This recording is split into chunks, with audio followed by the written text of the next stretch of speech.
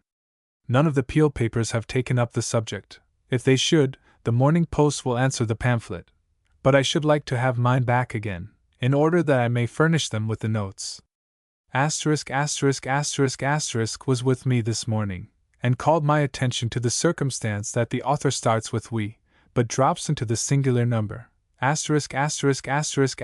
fancies it is Peel himself, but the page on endowment fixes it on *********. Lord L***** means, I presume, that Peel's savage hatred is applied to the protectionist portion of his old party, not of course to the Janissaries and renegade portion. The following letter was in reply to one of a friend who had sent him information, several days before they occurred, of the great failures that were about to happen in the City of London. The list was unfortunately quite accurate, with the exception indeed of the particular house respecting which Lord George quotes the opinion of Baron Rothschild. To a friend. Welbeck, September 17, 1847. 1,000 thanks for your letter, the intelligence in which created a great sensation at Doncaster. As yet none of the houses appear to have failed except S**********. Baron Rothschild was at Doncaster. I talked with him on the subject. He seemed not to doubt the probable failure of any of the houses you named, except **********. He declared very emphatically that ****** house was as sound as any house in London. Lord Fitzwilliam declares it is no free trade without free trade in money. Lord Clanricarde is here, laughs at the idea of Parliament meeting in October, but talks much of the difficulties of Ireland, says he does not see how the rates are to be paid. Messrs.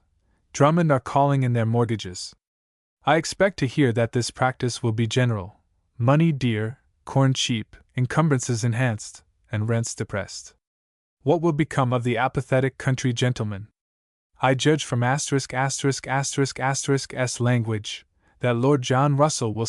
******************************************************************************************************************************************************************************************************************************************2 fall by the Bank Charter Act, but that he feels very apprehensive of being unable to maintain it. I agree with Bonham in thinking that the protectionist party is smashed for the present Parliament, but I must say I think protectionist principles and policy are likely to come into repute again far sooner than was expected, and though Peel's party be a compact body, and formidable in the House of Commons, I cannot think that there appears that in the working of his measures to make it likely that he should be soon again carried into power on the shoulders of the people. I think his political reputation must ebb further before it can rise again, if it should ever rise again. Thought him broken and in low spirits, when he met him at Longshaw, but Lord *********, who was there at the same time, came away more Peelite than ever, and told them at Bretby that Sir Robert said that he was quite surprised at the number of letters he got every day from members returned to Parliament, saying they meant to vote with him. You may rely upon it the Peelites are very sanguine that they will be in power again almost directly. We must keep them out. To Mr. Byrne, editor of the Commercial Glance. Welbeck, September 38, 1847. To the many courtesies you have already bestowed upon me, I will sincerely thank you to add that of informing me what have been the estimated cotton crops in the United States in each of the last 4 years. I would also thank you to inform me the comparative importation, home consumption, re-exportation, and stocks on hand of cotton of the first 7 months of the current and 3 preceding years. To Mr. Byrne. Welbeck, October 4, 1847. Your statistics have reached me in the very nick of time, and are invaluable. I care nothing about outsides, it is insides I look to. Give me a good heart, and I don't care how rough the bark is. Anything so good I fear to spoil by suggesting the most trivial addition, else I should say it would be an interesting feature to classify the exports of cotton goods, etc., etc., under 3 heads. First, to the British colonies and British possessions abroad.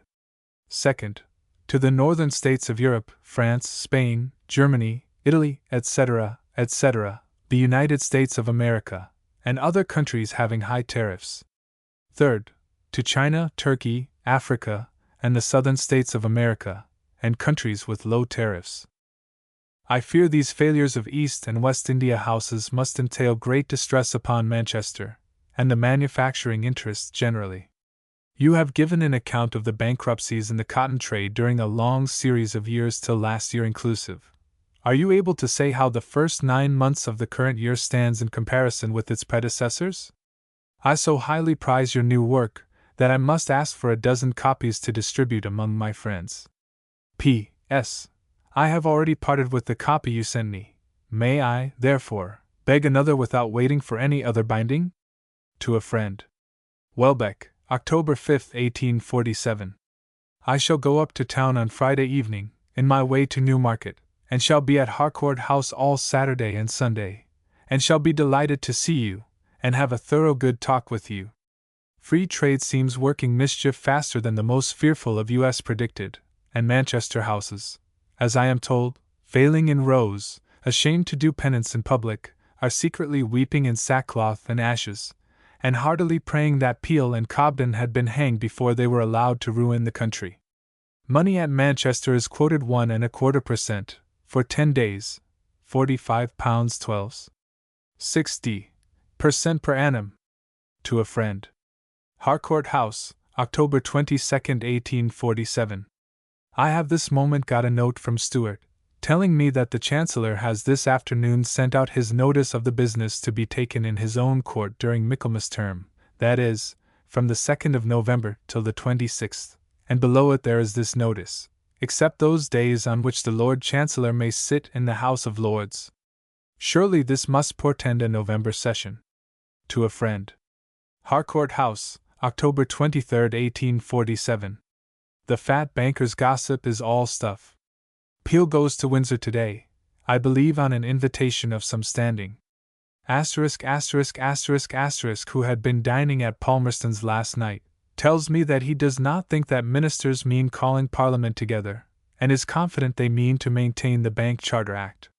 There have been some first-rate articles and letters in the Morning Chronicle lately on this subject.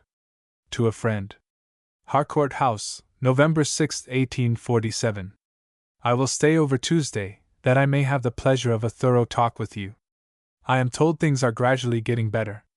I expect, however, a fresh reverse about 6 weeks or 2 months hence, when the return lists of the stoppages in the East and West Indies, consequent upon the late failures here, come home. The western bank of Scotland is whispered about. If that were to fail, it might bring the canny Scots to their senses, but they are a headstrong race. A committee on commercial distress having been appointed, the principal reason for the summoning of the new Parliament in the autumn had been satisfied, and an adjournment until a month after Christmas was in prospect. Before, however, this took place, a new and interesting question arose, which led to considerable discussion, and which ultimately influenced in no immaterial manner the parliamentary position of Lord George Bentinck. The City of London at the general election had sent to the House of Commons, as a colleague of the First Minister, a member who found a difficulty in taking one of the oaths appointed by the House to be sworn preliminarily to any member exercising his right of voting. The difficulty arose from this member being not only of the Jewish race, but unfortunately believing only in the first part of the Jewish religion. Chapter 10. The relations that subsist between the Bedouin race that, under the name of Jews, is found in every country of Europe, and the Teutonic, Sclavonian, and Celtic races which have appropriated that division of the globe, will form hereafter one of the most remarkable chapters in a philosophical history of man. The Saxon, the Sclav, and the Celt have adopted most of the laws and many of the customs of these Arabian tribes, all their literature and all their religion. They are therefore indebted to them for much that regulates, much that charms, and much that solaces existence. The toiling multitude rest every seventh day by virtue of a Jewish law. They are perpetually reading, for their example, the records of Jewish history, and singing the odes and elegies of Jewish poets, and they daily acknowledge on their knees, with reverent gratitude, that the only medium of communication between the Creator and themselves is the Jewish race. Yet they treat that race as the vilest of generations, and instead of logically looking upon them as the human family that has contributed most to human happiness, they extend to them every term of obloquy and every form of persecution. Let us endeavor to penetrate this social anomaly that has harassed and perplexed centuries. It is alleged that the dispersion of the Jewish race is a penalty incurred for the commission of a great crime, namely, the crucifixion of our blessed Lord in the form of a Jewish prince, by the Romans, at Jerusalem, and at the instigation of some Jews, in the reign of Tiberius Augustus Caesar. Upon this, it may be observed that the allegation is neither historically true nor dogmatically sound. Not historically true. It is not historically true, because at the time of the advent of our Lord, the Jewish race was as much dispersed throughout the world as at this present time, and had been so for many centuries. Europe, with the exception of those shores which are bathed by the Midland Sea, was then a primeval forest, but in every city of the great Eastern monarchies and in every province of the Roman Empire, the Jews had been long settled. We have not precise authority for saying that at the Advent there were more Jews established in Egypt than in Palestine, but it may unquestionably be asserted that at that period there were more Jews living, and that too in great prosperity and honor, at Alexandria than at Jerusalem. It is evident from various Roman authors that the Jewish race formed no inconsiderable portion of the multitude that filled Rome itself, and that the Mosaic religion, undisturbed by the state, even made proselytes. But it is unnecessary to enter into any curious researches on this head, though the authorities are neither scant nor uninteresting. We are furnished with evidence the most complete and unanswerable of the predispersion by the sacred writings themselves. Not 2 months after the crucifixion, when the third person of the Holy Trinity first descended on Jerusalem, it being the time of the great festivals, when the Jews, according to the custom of the Arabian tribes pursued to this day in the pilgrimage to Mecca, repaired from all quarters to the central sacred place, the holy writings inform us that there were gathered together in Jerusalem Jews, devout men, out of every nation under heaven, and that this expression, so general but so precise, should not be mistaken. We are shortly afterwards, though incidentally, informed that there were Parthians, Medes, and Persians at Jerusalem, professing the Mosaic faith, Jews from Mesopotamia and Syria, from the countries of the Lesser and the Greater Asia, Egyptian, Libyan, Greek, and Arabian Jews, and especially Jews from Rome itself, some of which latter are particularly mentioned as Roman proselytes. Nor is it indeed historically true that the small section of the Jewish race which dwelt in Palestine rejected Christ. The reverse is the truth. Had it not been for the Jews of Palestine, the good tidings of our Lord would have been unknown forever to the northern and western races. The first preachers of the gospel were Jews, and none else. The historians of the gospel were Jews, and none else. No one has ever been permitted to write under the inspiration of the Holy Spirit, except a Jew. For nearly a century no one believed in the good tidings except Jews. They nursed the sacred flame of which they were the consecrated and hereditary depositaries. And when the time was ripe to diffuse the truth among the ethnics, it was not a senator of Rome or a philosopher of Athens who was personally appointed by our Lord for that office, but a Jew of Tarsus, who founded the 7 churches of Asia. And that greater church, great even amid its terrible corruptions, that has avenged the victory of Titus by subjugating the capital of the Caesars, and has changed every one of the Olympian temples into altars of the God of Sinai and of Calvary, was founded by another Jew, a Jew of Galilee. From all which it appears that the dispersion of the Jewish race, preceding as it did for countless ages the advent of our Lord, could not be for conduct which occurred subsequently to the advent, and that they are also guiltless of that subsequent conduct which has been imputed to them as a crime, since for him and his blessed name they preached, and wrote, and shed their blood as witnesses. But is it possible that that which is not historically true can be dogmatically sound? Such a conclusion would impugn the foundations of all faith. The followers of Jesus, of whatever race, need not, however, be alarmed. The belief that the present condition of the Jewish race is a penal infliction for the part which some Jews took at the crucifixion is not dogmatically sound. 2. Not dogmatically sound. There is no passage in the sacred writings that in the slightest degree warrants the penal assumption. The imprecation of the mob at the crucifixion is sometimes strangely quoted as a divine decree. It is not a principle of jurisprudence, human or inspired, to permit the criminal to ordain his own punishment. Why, too, should they transfer any portion of the infliction to their posterity? What evidence have we that the wild suggestion was sanctioned by omnipotence? On the contrary, amid the expiating agony, a divine voice at the same time solicited and secured forgiveness. And if unforgiven, could the cry of a rabble at such a scene bind a nation? But dogmatically considered, the subject of the crucifixion must be viewed in a deeper spirit. We must pause with awe to remember what was the principal office to be fulfilled by the Advent. When the ineffable mystery of the Incarnation was consummated, a divine person moved on the face of the earth in the shape of a child of Israel, not to teach but to expiate. True it is that no word could fall from such lips, whether in the form of profound parable, or witty retort, or preceptive lore, but to guide and enlighten. But they who, in those somewhat lax effusions which in these days are honored with the holy name of theology, speak of the morality of the gospel as a thing apart and of novel revelation, would do well to remember that in promulgating such doctrines they are treading on very perilous ground. There cannot be 2 moralities, and to hold that the second person of the Holy Trinity could teach a different morality from that which had been already revealed by the first person of the Holy Trinity is a dogma so full of terror that it may perhaps be looked upon as the ineffable sin against the Holy Spirit. When the lawyer tempted our Lord, and inquired how he was to inherit eternal life, the great master of Galilee referred him to the writings of Moses.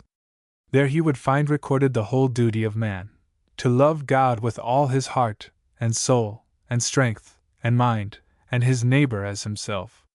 These 2 principles are embalmed in the writings of Moses, and are the essence of Christian morals.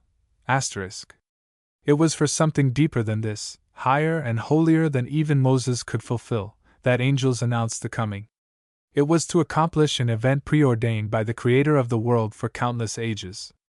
Born from the chosen house of the chosen people, yet blending in his inexplicable nature the divine essence with the human elements, a sacrificial mediator was to appear, appointed before all time, to purify with his atoning blood the myriads that had preceded and the myriads that will follow him. The doctrine embraces all space and time, nay, chaos and eternity. Divine persons are the agents, and the redemption of the whole family of man the result. If the Jews had not prevailed upon the Romans to crucify our Lord, what would have become of the atonement? But the human mind cannot contemplate the idea that the most important deed of time could depend upon human will. The immolators were preordained like the victim, and the holy race supplied both. Could that be a crime which secured for all mankind eternal joy, which vanquished Satan, and opened the gates of paradise? Such a tenet would sully and impugn the doctrine that is the cornerstone of our faith and hope. Men must not presume to sit in judgment on such an act. They must bow their heads in awe and astonishment, and trembling gratitude. But though the opinion that the dispersion of the Jewish race must be deemed a penalty incurred for their connection with the crucifixion has neither historical nor doctrinal sanction, it is possible that its degrading influence upon its victims may have been as efficacious as if their present condition were indeed a judicial infliction. Persecution, in a word, although unjust, may have reduced the modern Jews to a state almost justifying malignant vengeance. They may have become so odious and so hostile to mankind as to merit for their present conduct, no matter how occasioned, the obloquy and ill treatment of the communities in which they dwell and with which they are scarcely permitted to mingle. Let us examine this branch of the subject, which, though of more limited interest, is not without instruction. In all the great cities of Europe, and in some of the great cities of Asia, among the infamous classes therein existing, there will always be found Jews.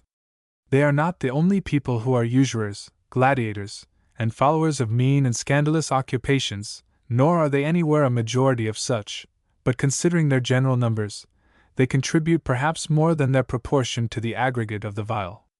In this they obey the law which regulates the destiny of all persecuted races. The infamous is the business of the dishonored, and as infamous pursuits are generally illegal pursuits, the persecuted race which has most ability will be most successful in combating the law. The Jews have never been so degraded as the Greeks were throughout the Levant before the emancipation, and the degradation of the Greeks was produced by a period of persecution which, both in amount and suffering, cannot compare with that which has been endured by the children of Israel. This peculiarity, however, attends the Jews under the most unfavorable circumstances. The other degraded races wear out and disappear. The Jew remains, as determined, as expert, as persevering, as full of resource and resolution as ever. Viewed in this light, the degradation of the Jewish race is alone a striking evidence of its excellence, for none but one of the great races could have survived the trials which it has endured.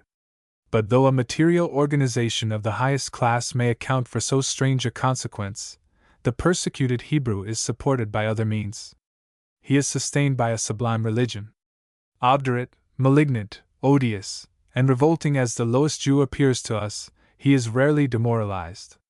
Beneath his own roof his heart opens to the influence of his beautiful Arabian traditions. All his ceremonies, his customs, and his festivals are still to celebrate the bounty of nature and the favor of Jehovah. The patriarchal feeling lingers about his hearth. A man, however fallen, who loves his home is not wholly lost. The trumpet of Sinai still sounds in the Hebrew ear, and a Jew is never seen upon the scaffold, unless it be at an auto de fe. But, having made this full admission of the partial degradation of the Jewish race, we are not prepared to agree that this limited degeneracy is any justification of the prejudices and persecution which originated in barbarous or medieval superstitions. On the contrary, viewing the influence of the Jewish race upon the modern communities, without any reference to the past history or the future promises of Israel, dismissing from our minds and memories, if indeed that be possible, all that the Hebrews have done in the olden time for man and all which it may be their destiny yet to fulfill, we hold that instead of being an object of aversion, they should receive all that honor and favor from the northern and western races, which, in civilized and refined nations, should be the lot of those who charm the public taste and elevate the public feeling. We hesitate not to say that there is no race at this present, and following in this only the example of a long period, that so much delights, and fascinates, and elevates, and ennobles Europe, as the Jewish. We dwell not on the fact that the most admirable artists of the drama have been and still are of the Hebrew race, or that the most entrancing singers, graceful dancers, and exquisite musicians are sons and daughters of Israel, though this were much. But these brilliant accessories are forgotten in the sublimer claim. It seems that the only means by which in these modern times we are permitted to develop the beautiful is music. It would appear definitively settled that excellence in the plastic arts is the privilege of the earlier ages of the world. All that is now produced in this respect is mimetic, and, at the best, the skillful adaptation of traditional methods. The creative faculty of modern man seems by an irresistible law at work on the virgin soil of science, daily increasing by its inventions our command over nature, and multiplying the material happiness of man. But the happiness of man is not merely material. Were it not for music, we might in these days say, the beautiful is dead. Music seems to be the only means of creating the beautiful, in which we not only equal, but in all probability greatly excel, the ancients. The music of modern Europe ranks with the transcendent creations of human genius, the poetry, the statues, the temples of Greece. It produces and represents as they did whatever is most beautiful in the spirit of man and often expresses what is most profound. And who are the great composers, who hereafter will rank with Homer, with Sophocles, with Praxiteles, or with Phidias? They are the descendants of those Arabian tribes who conquered Canaan, and who by favor of the Most High have done more with less means even than the Athenians. 40 years ago, not a longer period than the children of Israel were wandering in the desert, the two most dishonored races in Europe were the Attic and the Hebrew, and they were the two races that had done most for mankind. Their fortunes had some similarity. Their countries were the two smallest in the world, equally barren and equally famous. They both divided themselves into tribes, both built a most famous temple on an acropolis, and both produced a literature which all European nations have accepted with reverence and admiration. Athens has been sacked oftener than Jerusalem, and oftener razed to the ground, but the Athenians have escaped expatriation, which is purely an Oriental custom. The sufferings of the Jews, however, have been infinitely more prolonged and varied than those of the Athenians. The Greek nevertheless appears exhausted. The creative genius of Israel, on the contrary, never shone so bright, and when the Russian, the Frenchman, and the Anglo-Saxon, amid applauding theaters or the choral voices of solemn temples, yield themselves to the full spell of a Mozart or a Mendelssohn, it seems difficult to comprehend how these races can reconcile it to their hearts to persecute a Jew. We have shown that the theological prejudice against the Jews has no foundation, historical or doctrinal. We have shown that the social prejudice, originating in the theological but sustained by superficial observations, irrespective of religious prejudice, is still more unjust, and that no existing race is so much entitled to the esteem and gratitude of society as the Hebrew. It remains for us to notice the injurious consequences to European society of the course pursued by the communities to this race, and this view of the subject leads us to considerations which it would become existing statesmen to ponder. The world has by this time discovered that it is impossible to destroy the Jews. The attempt to extirpate them has been made under the most favorable auspices and on the largest scale. The most considerable means that man could command have been pertinaciously applied to this object for the longest period of recorded time. Egyptian pharaohs, Assyrian kings, Roman emperors, Scandinavian crusaders, Gothic princes, and holy inquisitors have alike devoted their energies to the fulfillment of this common purpose. Expatriation, exile, captivity, confiscation, torture on the most ingenious, and massacre on the most extensive scale, with a curious system of degrading customs and debasing laws which would have broken the heart of any other people, have been tried, and in vain. The Jews, after all this havoc, are probably more numerous at this date than they were during the reign of Solomon the Wise, are found in all lands, and unfortunately, prospering in most. All of which proves that it is in vain for man to attempt to battle the inexorable law of nature, which has decreed that a superior race shall never be destroyed or absorbed by an inferior. But the influence of a great race will be felt. Its greatness does not depend upon its numbers, otherwise the English would not have vanquished the Chinese, nor would the Aztecs have been overthrown by Cortez and a handful of Goths. That greatness results from its organization, the consequences of which are shown in its energy and enterprise, in the strength of its will and the fertility of its brain.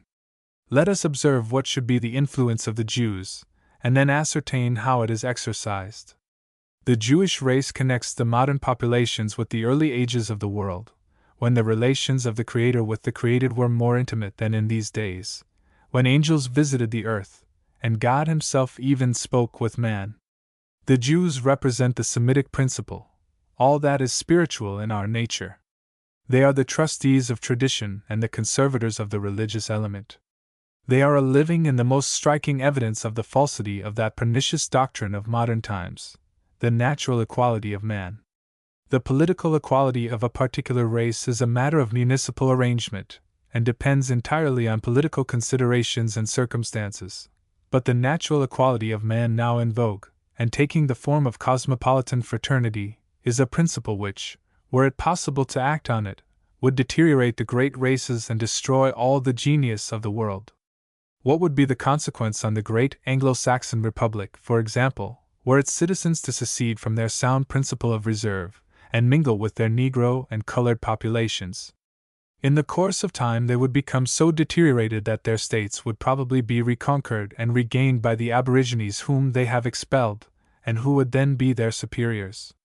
But though nature will never ultimately permit this theory of natural equality to be practiced, the preaching of this dogma has already caused much mischief, and may occasion much more. The native tendency of the Jewish race, who are justly proud of their blood, is against the doctrine of the equality of man. They have also another characteristic, the faculty of acquisition. Although the European laws have endeavored to prevent their obtaining property, they have nevertheless become remarkable for their accumulated wealth. Thus it will be seen that all the tendencies of the Jewish race are conservative. Their bias is to religion, property, and natural aristocracy, and it should be the interest of statesmen that this bias of a great race should be encouraged, and their energies and creative powers enlisted in the cause of existing society. But existing society has chosen to persecute this race which should furnish its choice allies, and what have been the consequences? They may be traced in the last outbreak of the destructive principle in Europe. An insurrection takes place against tradition and aristocracy, against religion and property. Destruction of the Semitic principle, extirpation of the Jewish religion, whether in the Mosaic or in the Christian form, the natural equality of man, and the abrogation of property, are proclaimed by the secret societies who form provisional governments, and men of Jewish race are found at the head of every one of them. The people of God cooperate with atheists. The most skillful accumulators of property ally themselves with communists. The peculiar and chosen race touch the hand of all the scum and low castes of Europe. And all this because they wish to destroy that ungrateful Christendom which owes to them even its name, and whose tyranny they can no longer endure. When the secret societies, in February 1848, surprised Europe, they were themselves surprised by the unexpected opportunity, and so little capable were they of seizing the occasion, that had it not been for the Jews, who of late years unfortunately have been connecting themselves with these unhallowed associations, imbecile as were the governments, the uncalled-for outbreak would not have ravaged Europe. But the fiery energy and the teeming resources of the children of Israel maintained for a long time the unnecessary and useless struggle. If the reader throw his eye over the provisional governments of Germany and Italy, and even of France, formed at that period, he will recognize everywhere the Jewish element. Even the insurrection, and defense, and administration of Venice, which, from the resource and statesmanlike moderation displayed, commanded almost the respect and sympathy of Europe, were accomplished by a Jew, Manini, who, by the by, is a Jew who professes the whole of the Jewish religion, and believes in Calvary as well as Sinai, a converted Jew, as the Lombards styled him, quite forgetting, in the confusion of their ideas, that it is the Lombards who are the converts, not Manini.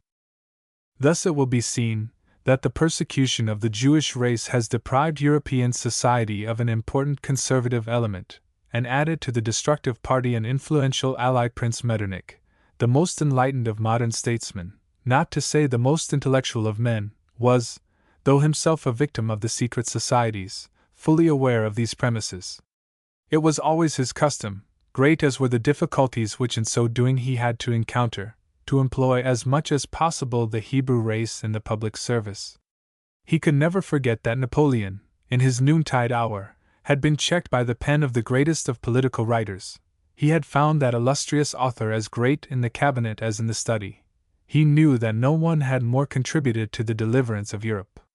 It was not as a patron, but as an appreciating and devoted friend, that the High Chancellor of Austria appointed Frederick Gentz secretary to the Congress of Vienna, and Frederick Gentz was a child of Israel.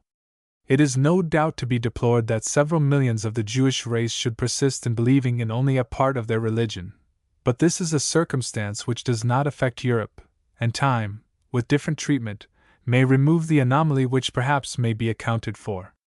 It should be recollected that the existing Jews are perhaps altogether the descendants of those various colonies and emigrations which, voluntary or forced, long preceded the Advent. Between the vast carnage of the Roman wars, from Titus to Hadrian, and the profession of Christ by his countrymen, which must have been very prevalent since the Christian religion was solely sustained by the Jews of Palestine during the greater part of its first century, it is improbable that any descendants of the Jews of Palestine exist who disbelieve in Christ. After the fall of Jerusalem and the failure of Bar Kokhba, no doubt some portion of the Jews found refuge in the desert, returning to their original land after such long and strange vicissitudes. This natural movement would account for those Arabian tribes, of whose resistance to Muhammad we have ample and authentic details, and who, if we are to credit the accounts which perplex modern travelers, are to this day governed by the Pentateuch instead of the Quran. When Christianity was presented to the ancestors of the present Jews, it came from a very suspicious quarter, and was offered in a very questionable shape. Centuries must have passed in many instances before the Jewish colonies heard of the Advent, the Crucifixion, and the Atonement, the latter, however, a doctrine in perfect harmony with Jewish ideas. When they first heard of Christianity, it appeared to be a Gentile religion, accompanied by idolatrous practices, from which severe monotheists, like the Arabians, always recoil, and holding the Jewish race up to public scorn and hatred. This is not the way to make converts. There have been two great colonies of the Jewish race in Europe, in Spain and in Sarmatia. The origin of the Jews in Spain is lost in the night of time. That it was of great antiquity we have proof. The tradition, once derided, that the Iberian Jews were a Phoenician colony has been favored by the researches of modern antiquaries, who have traced the Hebrew language in the ancient names of the localities. It may be observed, however, that the languages of the Jews and the Philistines, or Phoenicians, were probably too similar to sanction any positive induction from such phenomena, while on the other hand, in reply to those who have urged the improbability of the Jews, who had no seaports, colonizing Spain, it may be remarked that the colony may have been in expatriation by the Philistines in the course of the long struggle which occurred between them and the invading tribes previous to the foundation of the Hebrew monarchy. We know that in the time of Cicero the Jews had been settled immemorially in Spain. When the Romans, converted to Christianity and acted on by the priesthood, began to trouble the Spanish Jews, it appears by a decree of Constantine that they were owners and cultivators of the soil, a circumstance which alone proves the antiquity and the nobility of their settlement, for the possession of the land is never conceded to a degraded race. The conquest of Spain by the Goths in the 5th and 6th centuries threatened the Spanish Jews, however, with more serious adversaries than the Romans. The Gothic tribes, very recently converted to their Syrian faith, were full of barbaric zeal against those whom they looked upon as the enemies of Jesus. But the Spanish Jews sought assistance from their kinsmen the Saracens on the opposite coast. Spain was invaded and subdued by the Moors, and for several centuries the Jew and the Saracen lived under the same benignant laws and shared the same brilliant prosperity. In the history of Spain during the Saracenic supremacy any distinction of religion or race is no longer traced. And so it came to pass that when at the end of the 14th century, after the fell triumph of the Dominicans over the Albigenses, the Holy Inquisition was introduced into Spain, it was reported to Torquemada that 2/3 of the nobility of Aragon, that is to say of the proprietors of the land, were Jews.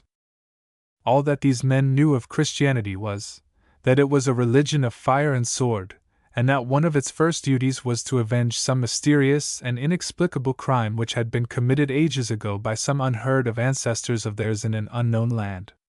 The inquisitors addressed themselves to the Spanish Jews in the same abrupt and ferocious manner in which the monks saluted the Mexicans and the Peruvians. All those of the Spanish Jews, who did not conform after the fall of the Mohammedan kingdoms, were expatriated by the victorious Goths, and these refugees were the main source of the Italian Jews, and of the most respectable portion of the Jews of Holland. These exiles found refuge in two republics, Venice and the United Provinces.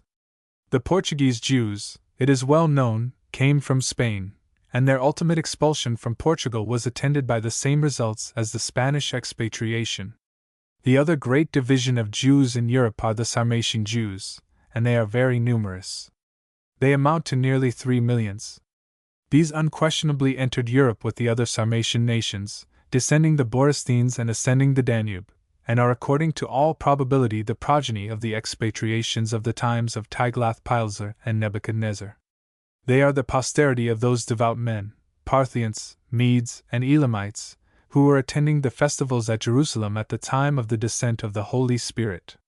Living among barbarous pagans, who never molested them, these people went on very well, until suddenly the barbarous pagans, under the influence of an Italian priesthood, were converted to the Jewish religion, and then as a necessary consequence the converts began to harass, persecute, and massacre the Jews. These people had never heard of Christ.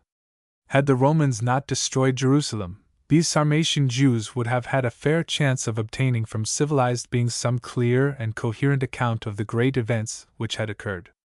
They and their fathers before them would have gone up in customary pilgrimage to the central sacred place, both for purposes of devotion and purposes of trade, and they might have heard from Semitic lips that there were good tidings for Israel.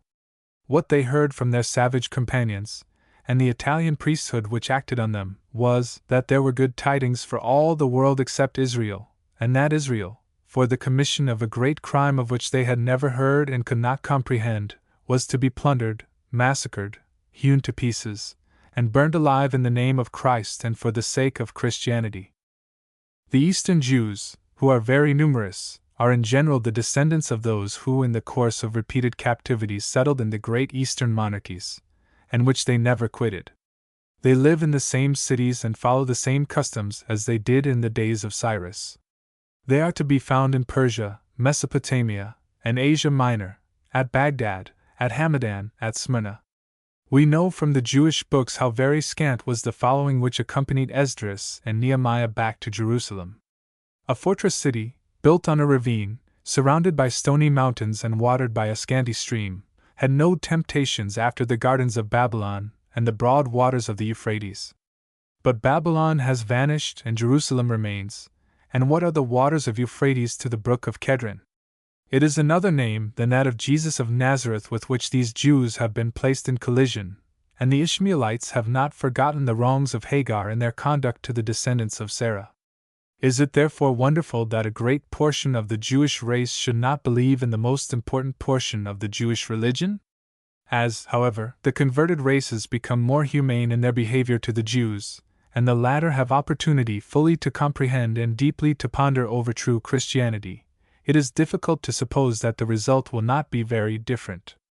Whether presented by a Roman or Anglo-Catholic or Genovese divine, by pope, bishop, or presbyter, there is nothing, one would suppose, very repugnant to the feelings of a Jew when he learns that the redemption of the human race has been effected by the mediatorial agency of a child of Israel, if the ineffable mystery of the Incarnation be developed to him. He will remember that the blood of Jacob is a chosen and peculiar blood, and if so transcendent a consummation is to occur, he will scarcely deny that only one race could be deemed worthy of accomplishing it. There may be points of doctrine on which the northern and western races may perhaps never agree. The Jew like them may follow that path in those respects which reason and feeling alike dictate, but nevertheless it can hardly be maintained that there is anything revolting to a Jew to learn that a Jewess is the Queen of Heaven, or that the flower of the Jewish race are even now sitting on the right hand of the Lord God of Sabaoth. Perhaps, too, in this enlightened age, as his mind expands, and he takes a comprehensive view of this period of progress, the pupil of Moses may ask himself whether all the princes of the house of David have done so much for the Jews as that prince who was crucified on Calvary. Had it not been for him, the Jews would have been comparatively unknown, or known only as a high Oriental caste which had lost its country. Has not he made their history the most famous in the world? Has not he hung up their laws in every temple? Has not he vindicated all their wrongs? Has not he avenged the victory of Titus and conquered the Caesars? What successes did they anticipate from their Messiah? The wildest dreams of their rabbis have been far exceeded. Has not Jesus conquered Europe and changed its name into Christendom? All countries that refuse the cross wither, while the whole of the New World is devoted to the Semitic principle and its most glorious offspring, the Jewish faith.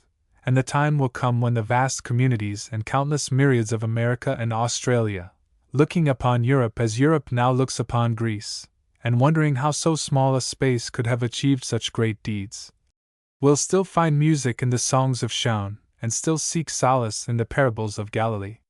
These may be dreams, but there is one fact which none can contest.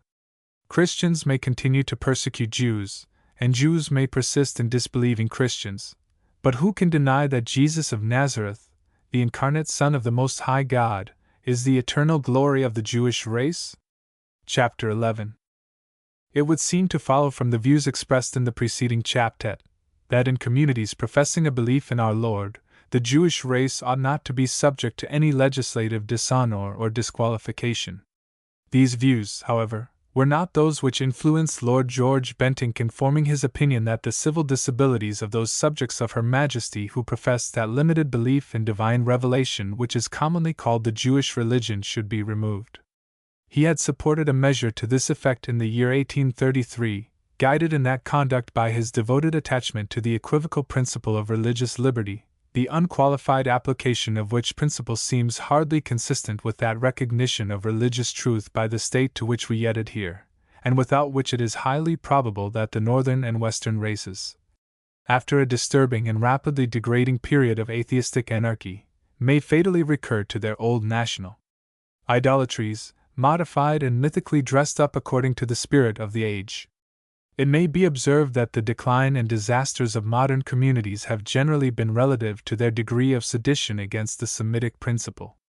Since the great revolt of the Celts against the First and Second Testament, at the close of the last century, France has been alternately in a state of collapse or convulsion. Throughout the awful trials of the last 60 years, England, notwithstanding her deficient and meager theology, has always remembered Shaun. The great transatlantic republic is intensely Semitic, and has prospered accordingly. This sacred principle alone has consolidated the mighty empire of all the Russias. How omnipotent it is cannot be more clearly shown than by the instance of Rome, where it appears in its most corrupt form. An old man on a Semitic throne baffles the modern Attilas, and the recent invasion of the barbarians, under the form of red republicans, socialists, communists, all different phases which describe the relapse of the once converted races into their primitive condition of savagery.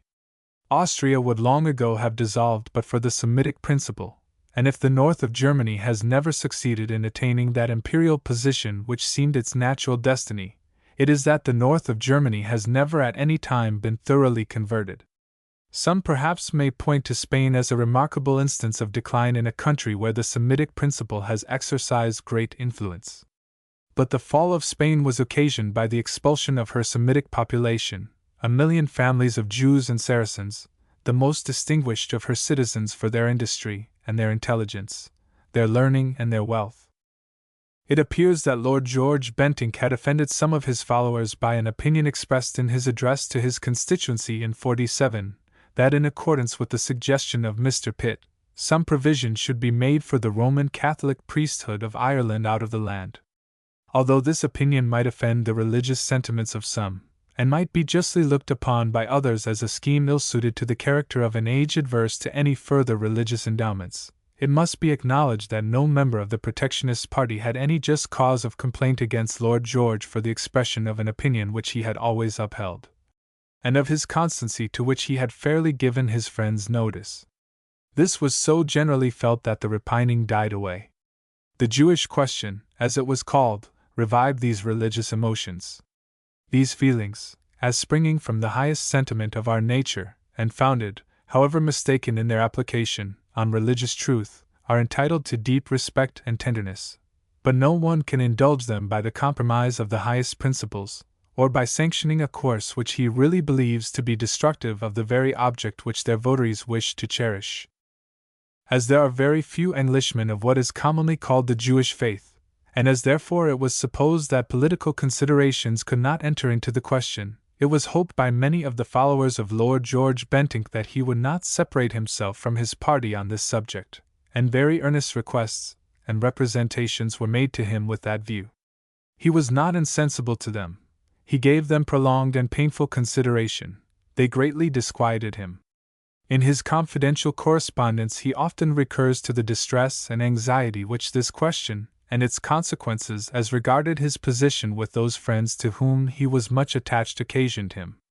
It must not, therefore, be supposed that, in the line he ultimately took with reference to this question, he was influenced, as some have unkindly and unwarrantably fancied, by a self-willed, inexorable, and imperious spirit. He was no doubt, by nature, a proud man, inclined even to arrogance, and naturally impatient of contradiction, but 2 severe campaigns in the House of Commons had already mitigated these characteristics. He understood human nature, he was fond of his party, and irrespective of other considerations, it pained his ardent and generous heart to mortify his comrades. It was therefore not in any degree from temper, but from principle, from as pure, as high, and as noble a sense of duty as ever actuated a man in public life, that Lord George Bentinck ultimately resolved that it was impossible for him to refuse to vote for the removal of what are commonly called Jewish disabilities. He had voted in this particular cause shortly after his entrance into public life. It was in accordance with that general principle of religious liberty to which he was an uncompromising adherent. It was in complete agreement with the understanding which subsisted between himself and the Protectionist party, when at their urgent request he unwillingly assumed the helm. He was entreated not to vote at all, to stay away, which the severe indisposition under which he was then laboring warranted. He did not rudely repulse these latter representations, as has been circulated. On the contrary, he listened to them with kindness, and was not uninfluenced by them. Enfeebled by illness, he had nearly brought himself to a compliance with the request urged with affectionate importunity, but from which his reason and sense of duty held him aloof. After long and deep and painful pondering, when the hour arrived, he rose from his bed of sickness, walked into the House of Commons, and not only voted, but spoke in favor of his convictions.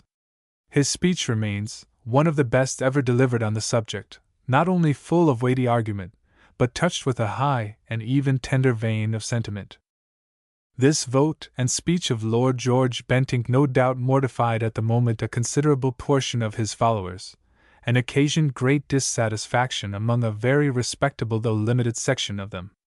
This latter body must either have forgotten or they must have been strangely unacquainted with the distinct understanding on which Lord George had undertaken the lead of the party, or otherwise they could not have felt authorized in conveying to him their keen sense of disapprobation.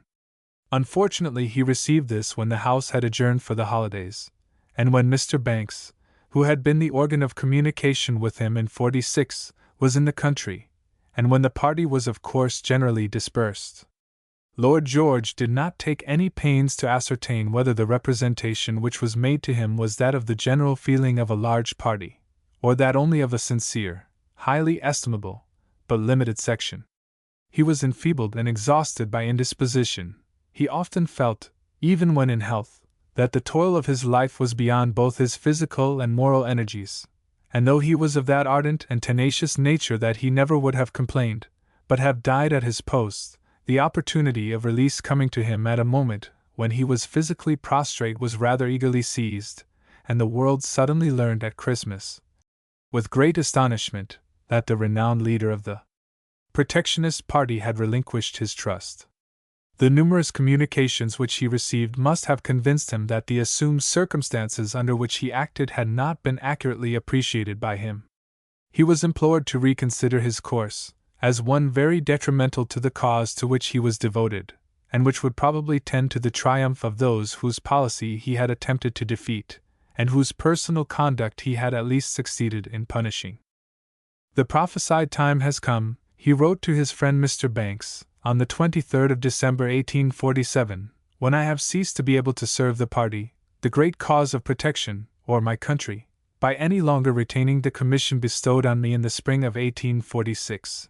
You will remember, however, that when unfeignedly and honestly, but in vain, trying to escape from being raised to a position which I foresaw I must fail to maintain with advantage to you or honor to myself, I at last gave my consent. I only did so on the express understanding that my advancement should be held to be merely a pro tempore appointment, waiting till the country should have the opportunity of sending to Parliament other men better fitted to lead the country gentlemen of England.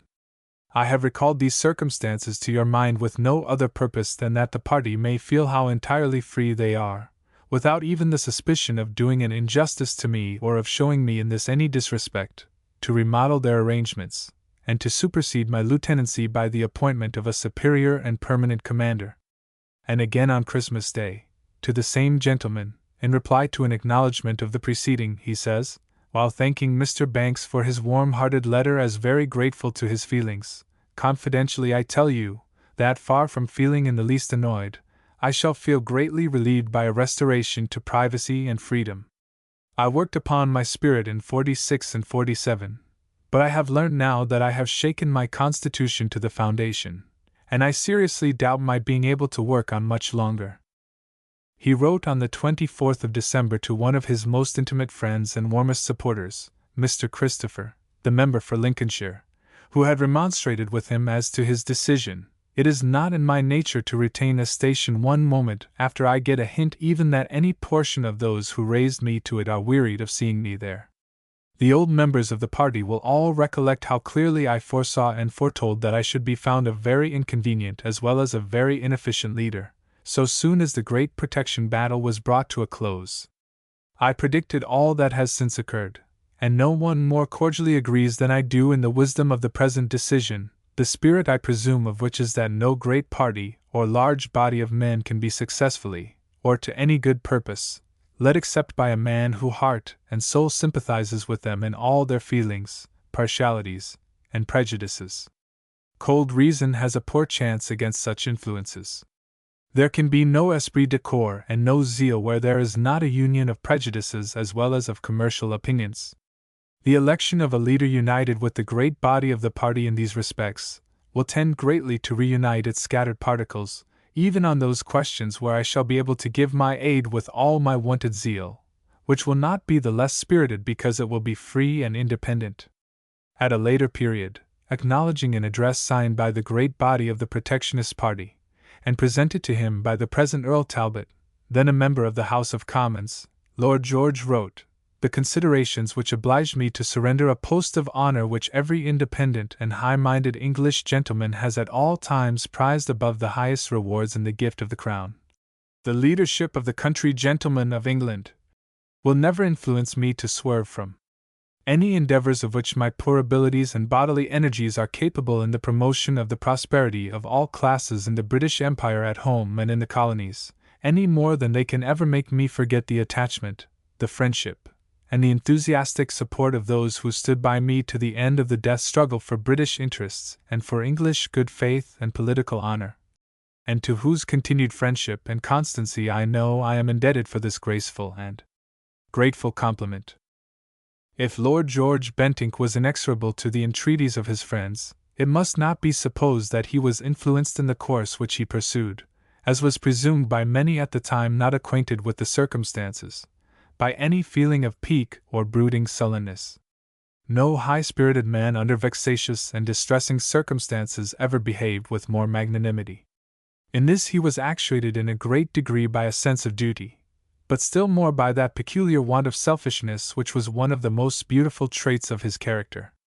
The moment he had at all recovered from the severe attack by which, to use his own language, he had been struck down in the first week of the session, and from the effects of which it may be doubted whether he ever entirely recovered, he labored zealously to induce some competent person to undertake the office which he had thought it expedient to resign, offering in several instances to serve in the ranks, and to assist with his utmost energies, both in and out of the House, the individual who would undertake the responsible direction in the Commons. These efforts, though indefatigable, were not successful, for those who were competent to the office cared not to serve under any one except himself. About this time, a personage of great station, and who very much admired Lord George Bentinck, wrote to him, and recommended him not to trouble himself about the general discipline of the party, but to follow his own course, and lead that body of friends who under all circumstances would adhere to him, instancing the case of Mr. Canning, under circumstances not altogether dissimilar. Lord George replied, "As for my rallying a personal party round myself, as Mr. Canning did, I have no pretension to anything of the kind. When Mr. Canning did that, the House of Commons, and England too, acknowledged him to be the greatest orator who had survived Pitt and Fox. He had been Secretary of State for Foreign Affairs, and had taken a conspicuous part in rousing the country to carry on the war against France." The nature of the subject, dealing as it necessarily does with so many personal details, renders it impossible to make public the correspondence in which Lord George Bentinck was engaged at this time in his attempts to place the Protectionist party under the guidance of one who would unite all sympathies. But were that publication possible, it would place Lord George Bentinck in a very noble and amiable light, and prove a gentleness and softness in his nature for which those who were not very intimate with him did not give him credit. Not that it must be for a moment supposed that he was insensible to what was occurring. He was the most sensitive as well as the proudest of men. When the writer called at Harcourt House, to bid him farewell, before the Christmas holidays, and conversing very frankly on the course which he was then pursuing, inquired as to his future proceedings, Lord George said with emotion, "In this cause I have shaken my constitution and shortened my days, and I will succeed or die." In the course of the year 1848, walking home, talking together, from the House of Commons, he twice recurred to this terrible alternative. But all considerations were merged at this moment in the predominant one, which was to keep the party together. He wrote to a friend at the end of January, who urged him, as the hour of work approached and the injurious inconveniences of his abdication would be more felt, to confer with his former followers and reconsider his position, that no personal feeling prevented his taking that course, but that he felt any resumption of responsibility on his part would not be pleasing to a section of those who formerly served with him, and that there would be a split in the ranks. "As far as I am personally concerned," he added, "I could submit to anything short of having my ears cut off and appearing as a croppy, to be free again. My pride cannot stand leading an unwilling party. I would just as soon thrust myself into a dinner room where I was at once an uninvited and an unwelcome guest." In the meantime, according to his custom, the moment that he had sufficiently recovered from his illness, he prepared with the utmost zeal for the coming struggle respecting the fate of our sugar colonies, in which subject he was soon absorbed. Parliament reassembled on the 3rd of February, and on that night Lord George Bentinck brought forward his motion for a select committee to inquire into the present condition and prospects of the interests connected with and dependent on sugar and coffee planting in Her Majesty's East and West Indian possessions and the Mauritius, and to consider whether any and what measures can be adopted by Parliament for their relief. When he entered the House, Lord George walked up to the head of the second bench below the gangway, on the opposition side, and thus significantly announced that he was no longer the responsible leader of the Protectionist party. It was the wish of the writer of these pages, who had resolved to stand or fall by him, to have followed his example and to have abdicated the prominent seat in which the writer had been unwillingly and fortuitously placed. But by the advice, or rather at the earnest request, of Lord George Bentinck, this course was relinquished as indicative of schism, which he wished to discourage. And the circumstance is only mentioned as showing that Lord George was not less considerate at this moment of the interests of the Protectionist party than when he led them with so much confidence and authority. The session, however, was to commence without a leader, without any recognized organ of communication between parties, or any responsible representative of opinion in debate. All again was chaos. There is, however, something so vital in the Conservative party that it seems always to rally under every disadvantage. Lord George spoke well to his resolution. The House soon recognized he was master of his case, and though few foresaw at the moment the important consequences to which this motion would lead, the House was interested from the first, and though there was no division, the debate lasted 2 days, and was sustained on both sides with great animation. The mover vindicated himself very successfully for only proposing a committee of inquiry. "It has been represented to me," he said, "by the colonies and by persons in this country who are interested in them, that the course which I am proposing is not consistent with the necessities of the case, that there is something pusillanimous in the motion which I am going to make, that in point of fact the interests connected with sugar and coffee planting are in extremis, and that while the question of their redress is being discussed in a committee above stairs, these great interests will perish. They say to me that a committee of inquiry will be to them of the nature of that comfort which, and that before the committee shall have reported, the West Indian interest will be altogether past recovery.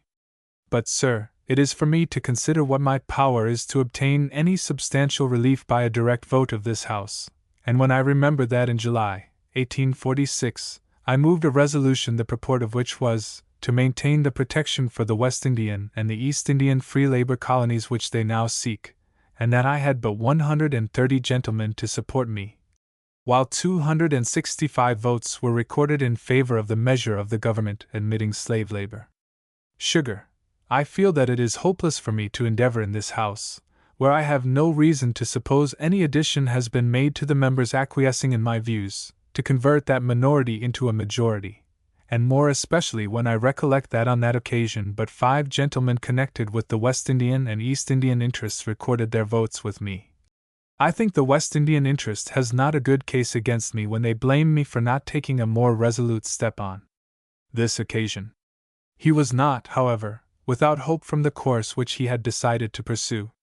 Looking, as I have done, at the deplorable state of the West Indies, the East Indies, and the Mauritius, and holding, as I do, in my hand a list of 48 great houses in England, 26 of the first commercial houses in London, 16 in Liverpool, and 6 elsewhere, which have failed, and whose liabilities amount in the whole to £6,300,000 and upwards, none of which I believe would have fallen had it not been for the ruin brought upon them by the change in the sugar duties and the consequent reduction in the price of their produce, I do hope, through the intervention of a committee of this House, I may be able to prevail upon the House to change its policy with regard to this great question.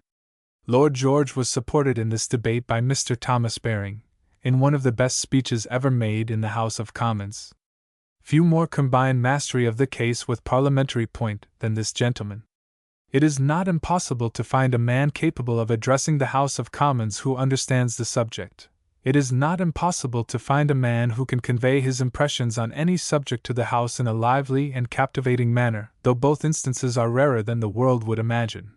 But a man who at the same time understands a question and can handle it before a popular assembly in a popular style, who teaches without being pedantic, can convey an argument in an epigram, and instruct as the Mexicans did by picture, possesses a talent for the exercise of which he is responsible to his sovereign and his country.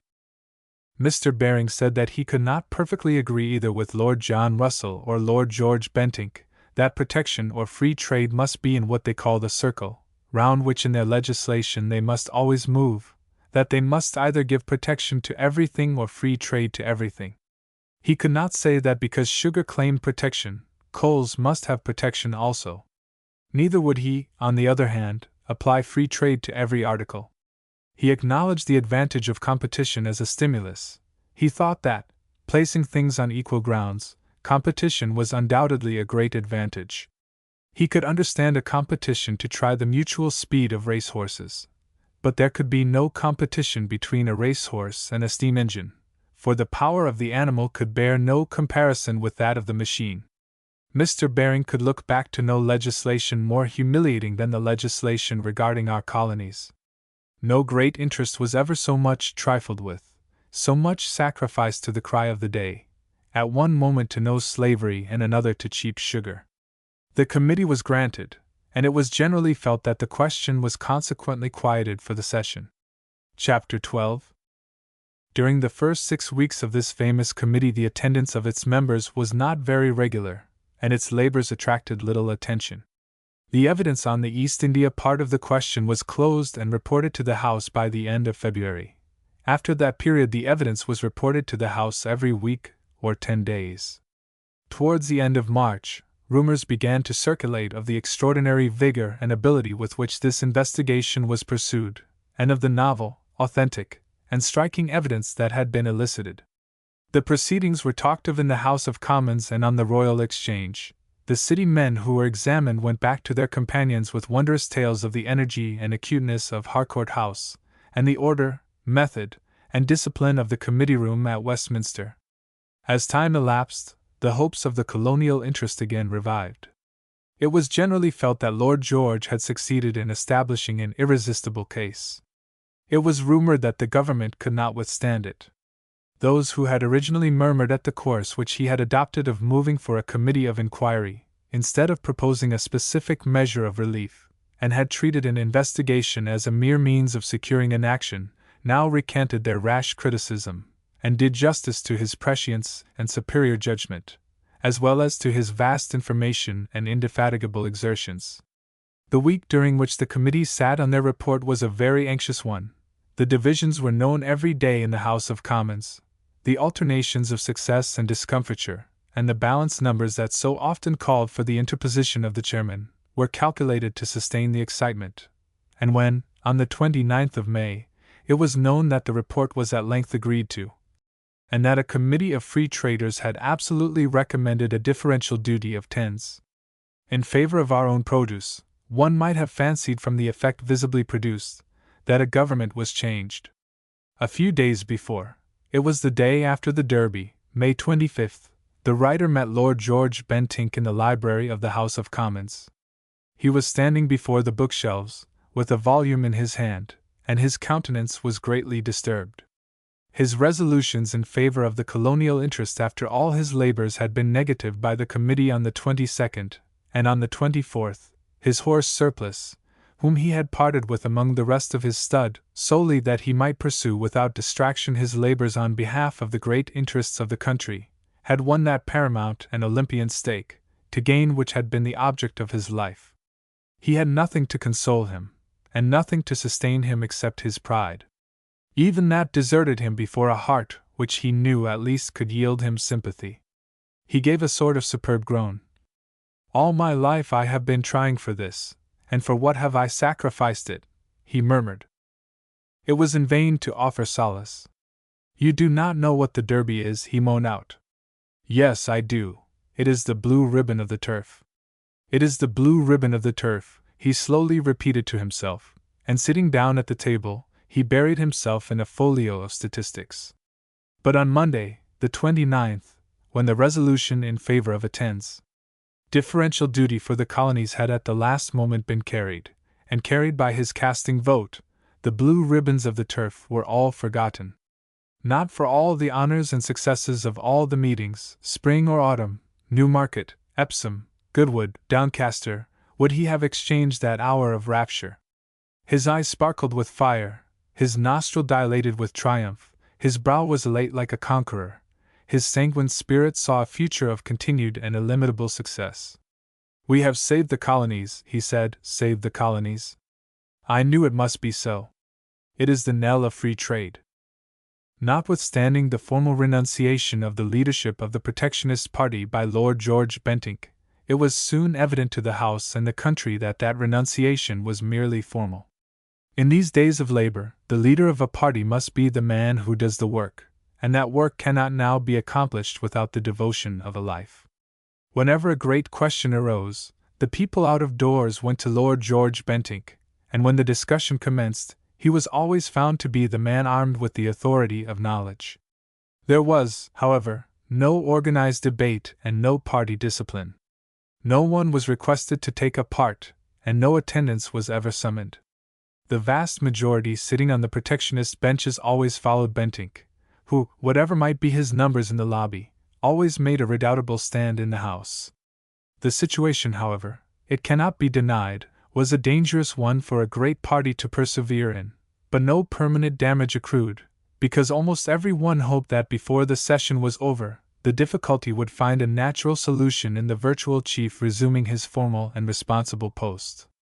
Notwithstanding his labors on the two great committees of the year, those on colonial and commercial distress, Lord George Bentinck found time to master the case of the shipping interest when the navigation laws were attacked, to impugn in a formal motion the whole of the commercial policy of Sir Robert Peel, even while the Sugar and Coffee Planting Committee was still sitting, and to produce, early in March, a rival budget. It was mainly through the prolonged resistance which he organized against the repeal of the navigation laws that the government, in 1848, was forced to abandon their project. The resistance was led with great ability by Mr. Harries, and the whole party put forward their utmost strength to support him. But it is very difficult to convey a complete picture of the laborious life of Lord George Bentinck during the sitting of Parliament. At 9:30 there called upon him the commercial representatives of the question of the day. After these conferences came his elaborate and methodical correspondence, all of which he carried on himself in a handwriting clear as print, and never employing a secretary. At 12 or 1 o'clock he was at a committee, and he only left the committee room to take his seat in the House of Commons, which he never quitted till the House adjourned, always long past midnight, and often at 2 o'clock in the morning. Here he was ready for all comers, never omitting an opportunity to vindicate his opinions, or watching with lynx-like vigilance the conduct of a public office. What was not his least remarkable trait is, that although he only breakfasted on dry toast, he took no sustenance all this time, dining at White's at 2:30 in the morning. After his severe attack of the influenza he broke through this habit a little during the last few months of his life, moved by the advice of his physician and the instance of his friends. The writer of these observations prevailed upon him a little the last year to fall into the easy habit of dining at Bellamy's, which saves much time, and permits the transaction of business and conversation with a congenial friend. But he grudged it. He always thought that something would be said or done in his absence, which would not have occurred had he been there, some motion whisked through, or some return altered. His principle was that a member should never be absent from his seat. The session of '48 had been one of unexampled length, having lasted 10 months, and, as usual under such circumstances, the obstacles to the transaction of public business were sought everywhere except in the real quarter. The forms of the House and the propensity to unnecessary discussion among its members were chiefly denounced. Lord George Bentinck did not agree in the justness of these criminations. They were eagerly caught by the thoughtless and the superficial, but it was his habit to investigate and analyze everything, and he found that these charges had no basis. The forms of the House of Commons are the result of accumulated experience, and have rarely been tampered with successfully, while on the other hand a parliamentary government is by name and nature essentially a government of discussion. It is not at all difficult to conceive a mode of governing a country more expeditious than by a parliament, but where truth as well as strength is held to be an essential element of legislation, opinion must be secured an unrestricted organ. Superfluity of debate may often be inconvenient to a minister, and sometimes perhaps even distasteful to the community, but criticizing such a security for justice and liberty as a free-spoken parliament is like quarreling with the weather because there is too much rain or too much sunshine. The casual inconvenience should be forgotten in the permanent blessing. Acting upon these false imputations, a committee was even appointed, 2 years ago, of the most eminent members of the House of Commons, to investigate the subject and suggest remedies, and some votaries of the transatlantic type recommended the adoption of the rules of Congress where each speaker is limited to an hour. But an hour from an uninteresting speaker would be a great infliction. The good sense and the good taste of the House of Commons will be found on the whole to be the best regulators of the duration of a debate. The truth is that the delay in the conduct of parliamentary business, which has been much complained of during the last few years, murmurs of which were especially rife in 1848, is attributable to the fact that the ministry, though formed of men inferior in point of ability to none who could be reasonably entrusted with administration, had not sufficient parliamentary strength. After all their deliberations and foresight, after all their observations of the times and study of the public interest, their measures when launched from the Cabinet into the House were not received by a confiding majority, firm in their faith in the statesmanlike qualities of the authors of these measures and in their sympathy with the general political system of which the ministry was the representative. On the contrary, the success of the measures depended on a variety of sections who in their aggregate exceeded in number, and influenced the party of the ministers. These became critics and took the ministerial measures in hand. The measures became, the measures, not of the Cabinet, but of the House of Commons, and a purely legislative assembly became, in consequence of the weakness of the government, yearly more administrative. This was undoubtedly a great evil, and occasioned, besides great delay, many crude enactments, as will be the case where all are constructors and none are responsible, but the evil was not occasioned by the forms of the House or the length of the speeches. Sir Robert Peel was unquestionably a very able administrator, but if he had not had a majority of 90 he would have fallen in as ill repute as has been too often the lot of Lord John Russell. Lord George Bentinck was very anxious that there should be a parliamentary summary of this enormous and eventful session of '48, that the conduct of business by the Ministry should be traced and criticized and the character of the House of Commons vindicated, and he appealed to the writer of these observations to undertake the task. But the writer was unwilling to accede to this suggestion, not only because at the end of August he shrank from a laborious effort, but principally because he did not hold that his position in the House of Commons warranted on his part such an interference, since, after all, he was only the comrade in arms of one who chose to be only an independent member of the House. He therefore unaffectedly stated that he thought the office was somewhat above his measure. But Lord George Bentinck would not listen to these representations. "I don't pretend to know much," he said, "but I can judge of men and horses. It is difficult to refuse those who are themselves setting a constant example of self-sacrifice, and therefore, so far as the labor was concerned, the writer would not have shrunk from the exertion even on the last day of the month of August, and when the particular wish of Lord George was found to be more general than the writer presumed to suppose, he accordingly endeavored to accomplish the intention. 3 or 4 days after this, the writer, about to leave London, called at Harcourt House, to say farewell to his comrade in arms. He passed with Lord George the whole morning, rather indulging in the contemplation of the future than in retrospect. Lord George was serene, cheerful, and happy. He was content with himself, which was rarely the case, and remembered nothing of his career but its distinction, and the ennobling sense of having done his duty. Any misunderstandings that may have for a moment irritated him seemed forgotten.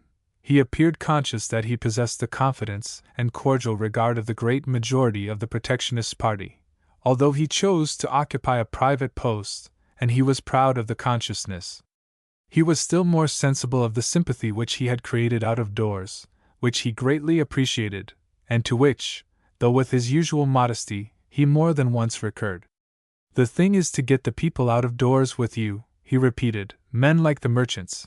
All the rest follow." It was evident that the success of his colonial committee had greatly satisfied his spirit. He had received that day the vote of thanks of the West India body for his exertions. He said more than once that with a weak government, a parliamentary committee properly worked might do wonders. He said he would have a committee on import duties next year, and have all the merchants to show what share the foreigners had obtained of the reductions that had been made of late years. He maintained that, quite irrespective of the general arrangements of the new commercial system, Sir Robert Peel had thrown away a great revenue on a number of articles of very inferior importance, and he would prove this to the country. He said our colonial empire ought to be reconstructed by a total abolition of all duties on produce from Her Majesty's dominions abroad. All his ideas were large, clear, and coherent. He dwelt much on the vicissitudes which most attend all merely foreign trade, which, though it should be encouraged, ought not to be solely relied on, as was the fashion of this day. Looking upon war as occasionally inevitable, he thought a commercial system based upon the presumption of perpetual peace to be full of ruin. His policy was essentially imperial, and not cosmopolitan.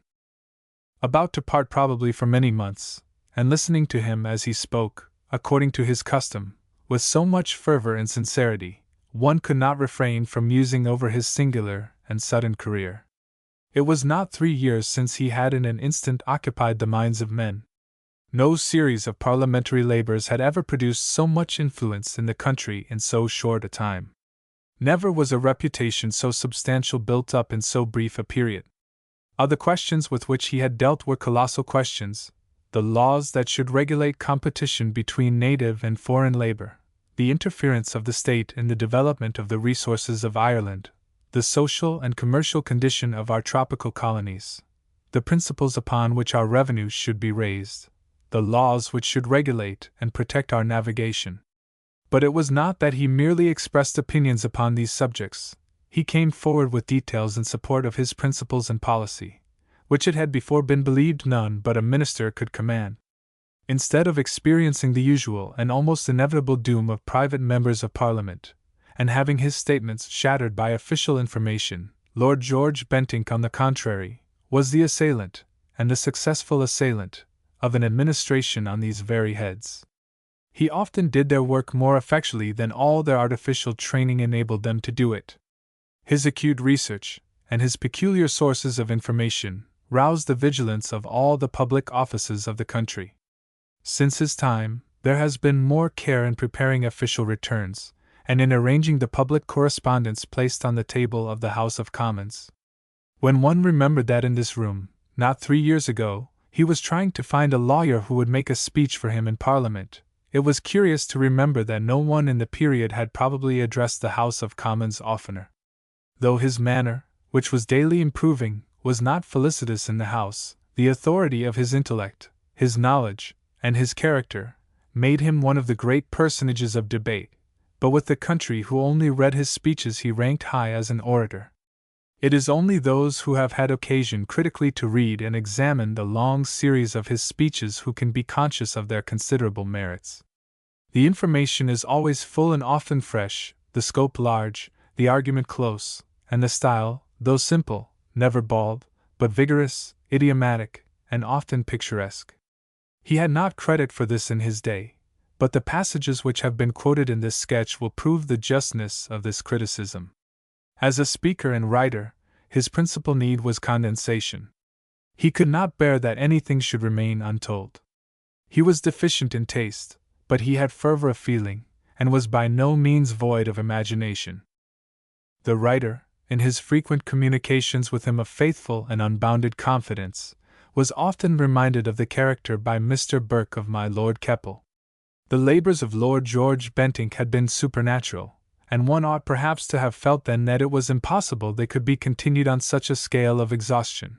But no friend could control his eager life in this respect. He obeyed the law of his vehement and fiery nature, being one of those men who in whatever they undertake know no medium, but will succeed or die. But why talk here and now of death? He goes to his native county and his father's proud domain, to breathe the air of his boyhood and move amid the parks and meads of his youth. Every breeze will bear health, and the sight of every hallowed haunt will stimulate his pulse. He is scarcely older than Julius Caesar when he commenced his public career. He looks as high and brave, and he springs from a long-lived race. He stood upon the perron of Harcourt House, the last of the great hotels of an age of stately dwellings with its wings, and courtyard, and carriage portal, and huge outward walls. He put forth his hand to bid farewell, and his last words were characteristic of the man, of his warm feelings and of his ruling passion. God bless you, we must work, and the country will come round us. Chapter 13. The heavens darken, a new character enters upon the scene. They say that when great men arise they have a mission to accomplish, and do not disappear until it is fulfilled. Yet this is not always true. After all his deep study and his daring action, Mr. Hampden died on an obscure field, almost before the commencement of that mighty struggle which he seemed born to direct. In the great contention between the patriotic and the cosmopolitan principle which has hardly begun, and on the issue of which the fate of this island as a powerful community depends, Lord George Bentinck appeared to be produced to represent the traditionary influences of our country in their most captivating form. Born a natural leader of the people, he was equal to the post. Free from prejudices, his large mind sympathized with all classes of the realm. His courage and his constancy were never surpassed by man. He valued life only as a means of fulfilling duty, and truly it may be said of him, that he feared none but God. A few days after the interview noticed in the last chapter, Lord George Bentinck returned to Welbeck. Some there were who thought him worn by the exertions of the session, and that an unusual pallor had settled upon that mantling and animated countenance. He himself never felt in better health or was ever in higher spirits, and greatly enjoyed the change of life, and that change to a scene so dear to him. On the 21st of September, after breakfasting with his family, he retired to his room, where he employed himself with some papers, and then wrote 3 letters, one to Lord Enfield, another to the Duke of Richmond, and the third to the writer of these pages. That letter is now at hand. It is of considerable length, consisting of 7 sheets of notepaper, full of interesting details of men and things, and written not only in a cheerful but even a merry mood. Then, when his letters were sealed, about 4 o'clock he took his staff and went forth to walk to Thoresby, the seat of Lord Manvers, distant between 5 and 6 miles from Welbeck, where Lord George was to make a visit of 2 days. In consequence of this his valet drove over to Thoresby at the same time to meet his master. But the master never came. Hours passed on and the master never came. At length the anxious servant returned to Welbeck, and called up the groom who had driven him over to Thoresby and who was in bed, and inquired whether he had seen anything of Lord George on the way back, as his lord had never reached Thoresby. The groom got up, and accompanied by the valet and 2 others took lanterns, and followed the footpath which they had seen Lord George pursuing as they themselves went to Thoresby. About a mile from the abbey, on the path which they had observed him following, lying close to the gate which separates a water meadow from the deer park, they found the body of Lord George Bentinck. He was lying on his face, his arms were under his body, and in one hand he grasped his walking stick. His hat was a yard or 2 before him, having evidently been thrown off in falling. The body was cold and stiff. He had been long dead. A woodman and some peasants passing near the spot, about 200 yards from the gate in question, had observed Lord George, whom at the distance they had mistaken for his brother the Marquis of Titchfield, leaning against this gate. It was then about 4:30 o'clock, or it might be 4:45, so he could not have left his home much more than half an hour. The woodman and his companions thought the gentleman was reading, as he held his head down. One of them lingered for a minute looking at the gentleman, who then turned round, and might have seen these passers-by, but he made no sign to them. Thus it seems that the attack, which was supposed to be a spasm of the heart, was not instantaneous in its effects, but with proper remedies might have been baffled. Terrible to think of him in his death struggle without aid, and so near a devoted hearth. For that hearth, too, what an impending future! The terrible news reached Nottingham on the morning of the 22nd, at 9:30 o'clock, and immediately telegraphed to London, was announced by a second edition of the Times to the country. Consternation and deep grief fell upon all men. 1 week later, the remains arrived from Welbeck at Harcourt House, to be entombed in the family vault of the Bentinks, that is to be found in a small building in a dingy street, now a chapel of ease, but in old days the parish church among the fields of the pretty village of Marylebone. The day of interment was dark, and cold, and drizzling. Although the last offices were performed in the most scrupulously private manner, the feelings of the community could not be repressed. From 9 till 11 o'clock that day all the British shipping in the docks and the river, from London Bridge to Gravesend, hoisted their flags half-mast high, and minute guns were fired from appointed stations along the Thames. The same mournful ceremony was observed in all the ports of England and Ireland, and not only in these, for the flag was half-mast high on every British ship at Antwerp, at Rotterdam, and at Havre. Ere the last minute gun sounded, all was over. Followed to his tomb by those brothers who, if not consoled, might at this moment be sustained by the remembrance that to him they had ever been brothers not only in name but in spirit, the vault at length closed on the mortal remains of George Bentinck.